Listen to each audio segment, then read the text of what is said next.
lost for words. It really did seem as though it had been pulled shut by invisible hands.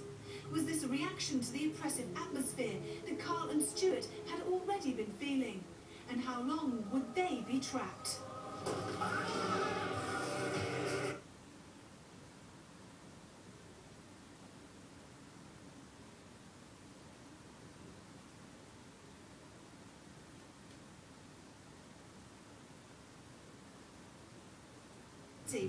And Carl and Stuart were now frightened by events in the cellar, with their initial feeling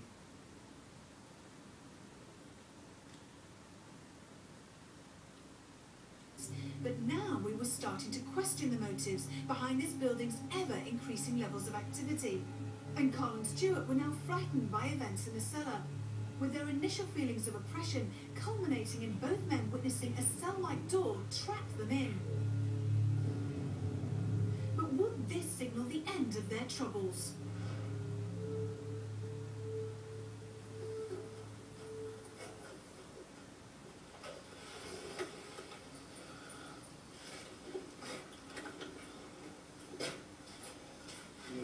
Just having a peep outside and then just... So wherever that comes.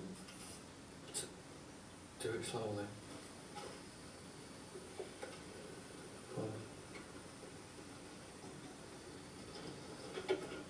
Hello, is there anybody here? Shh. What's that noise?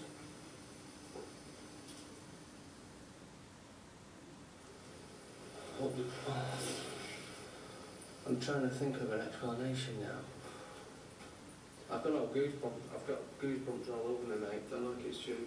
I've got goosebumps all over me. I don't like it, it's like... Ah! What? What? I don't like it, it's like... Ah! Ow! What? Get that camera. What? What happened? Stu, where are you? What? Stu, tell me what? What happened? What? Gee,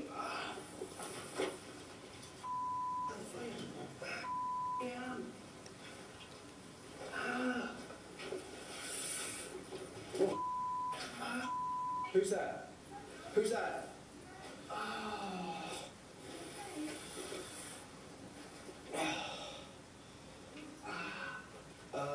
Where's up to you? Come down if you like. Come down.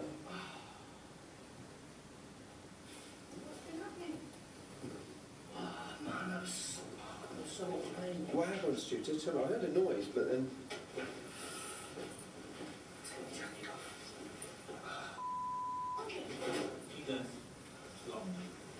What's been going on?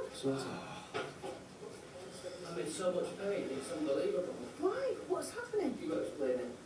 How could we have been hearing you screaming? We carried on here, and I said to Stuart, I don't want to go in here for some reason. And I kept saying I felt like someone was watching us constantly. Despite both men suffering within the chilling confines of the cellar walls, both wanted to return, but this time with Derek and Kieran on hand, should more mayhem ensue. The difficulty is that it might have been something to do with the mood of Stuart and Carl, the way they said something, and it's almost impossible to try and replicate that exactly. And although the desired repeat of supposed poltergeist activity didn't materialise a second time, we felt that something lay within this building's walls that had even the most sceptical of onlookers puzzling over our recorded evidence. Our many other vigils around the hall failed to produce any other phenomena, but one tortured soul does appear to have been prevalent throughout our investigation of Tissington Hall. And before we departed, David kept his earlier word by returning to room 4. Here the psychic opened the door for Wilhelmina Fitzherbert to finally and fearlessly cross over into the light. But whether she chooses to do so remains up to her. Wilhelmina, please, if you're here, please draw closer to us. We ask with all humility and respect. I think it's best to believe her. She's Yes. She's actually praying. And she can go if she wants, can't she, David? With the doors now open for Wilhelmina, this brings our 24 hours in Derbyshire to a close. The investigation at Tissington Hall was fantastic. There was apparent paranormal phenomena captured and some very impressive mediumistic communication.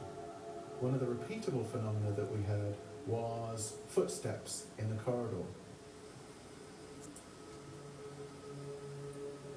Having discounted the fact that it could have been one of the motion sensors that was set up by the hall owners, the only possible normal explanation could be that it was something to do with the floorboards in the corridor, or perhaps the window frames opening out onto the corridor, and that because of the climate, because of the temperature at that particular point, it may have been causing what sounded like footsteps.